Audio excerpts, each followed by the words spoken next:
What's up, guys? It's John here. Today I'm going to be talking to you about how to play PlayStation 1 games on your Nvidia Shield. So let's go ahead, let's jump right into this. Okay, so you want to play some PS1 games on your Shield. So it's very, very easy to do, not too difficult. First thing you want to do is you want to download some PlayStation games. Now, I can't really tell you a website that definitely has them, but I can tell you Cool ROMs, ROMS. If you Google that, they may still have some PS1 games on there that you can download. You can also find them through a lot of torrent websites like piratebay.org. You might just have to Google PlayStation 1 torrent and then use a application to download them. There's a bunch of them available that work on your phone, depending on what Android device you have. There may even be a few for the iPhone out there. So download you some PSX ROMs, PS1 ROMs, and that is what you will need. The next thing you will need is an emulator app for your Nvidia Shield. Now, I particularly like to use this particular one here. I'll put a screenshot up there for you. Go and get that one. It works very, very good. PSE, excuse me, is a great app. It definitely works great on the Nvidia Shield, and I've had no problems whatsoever. Now, this particular app does cost a few bucks, but it does offer you a lot of things. One, like the ability to play your PlayStation 1 games on your Nvidia Shield, but it also has some other things, like it will download some cover art for your game ROMs, so when you're in the app, it actually will display them on your screen, which is kind of a nice feature. I like that. It's kind of retro, takes you back a little bit, so that is super duper cool. Another really cool thing about this app is it actually gives you the ability to download cheats if there are any available for that game.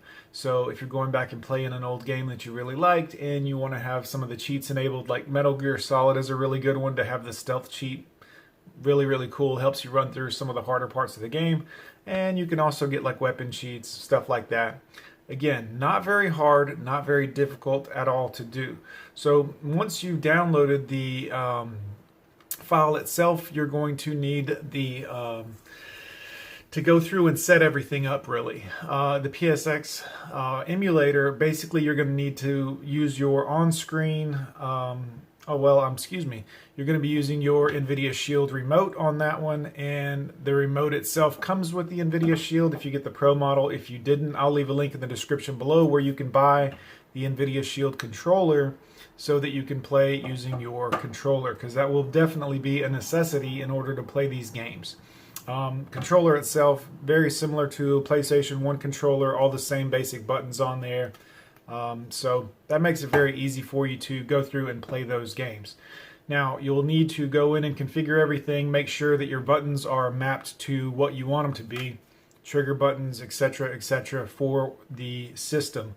That's for the emulator, and you really only need to do it once, and then it will work with all of your PlayStation 1 games that you're playing on your Shield. Now, this, like I said, very easy to set up. You only have to do it once. It does have a really cool handy save feature where you can save anywhere in the game and come back to that spot. So if you're playing like Resident Evil and you're not at a typewriter, you can just bring up the options menu on your emulator and then it will give you an option to save that game. So that is very, very handy.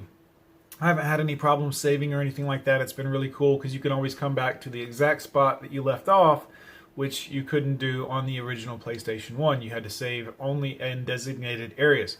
So Final Fantasy VII, you can save anywhere on the world using the emulator app, which is pretty handy, I would think. So definitely those types of things make it worth a couple of bucks for me to buy the emulator. I think it was like $4 or $5 maybe. So very, very cool feature. I highly recommend that you take full advantage of that. So once you've got that done, you need to tell the emulator app in the settings where your ROM files are located. So you're going to have them probably on a flash drive plugged into the back of your Nvidia Shield in maybe a games folder, something like that. That's what I do.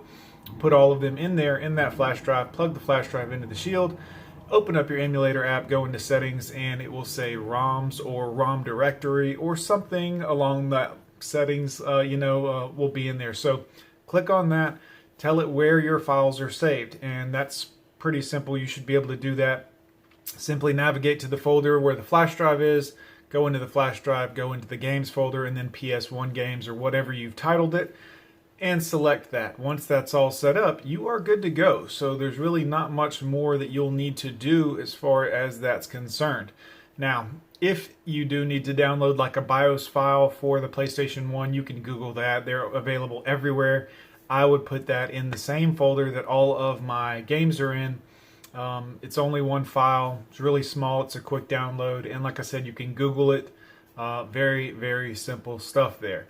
Now, your emulator may include it because some of the updated version ones do include that file within the emulator itself. So you kind of have to play with that and see. Now, if you try to load a game and it says it's looking for the BIOS file, just go to Google and type in PlayStation 1 ROM BIOS file. BIOS. Very, very simple stuff. Put that in your game folder with everything else. And then when it asks you where the BIOS file is in your emulator, you can simply point to it just like you did the games. So then you're off and running. Basically, all the BIOS file is a file that tells the emulator how to load up like the PlayStation did. It will even make the little sound that the PlayStation 1 used to make and have the logo on the screen, just like your PlayStation 1 used to do back in the day. So if you like this video, make sure to leave a thumbs up. If you have any questions, leave them down below. Don't forget to hit subscribe. I definitely appreciate it. The subscriptions really help me out.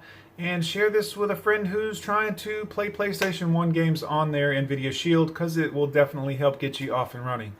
Everything as far as the games are pretty much free. If you can find a place to download them, you can Google that. Like I said, Cool ROMs is great. Torrent sites are great. Make sure to hit subscribe. Give me a thumbs up on this video if it helped you out. And we will see you in the next video.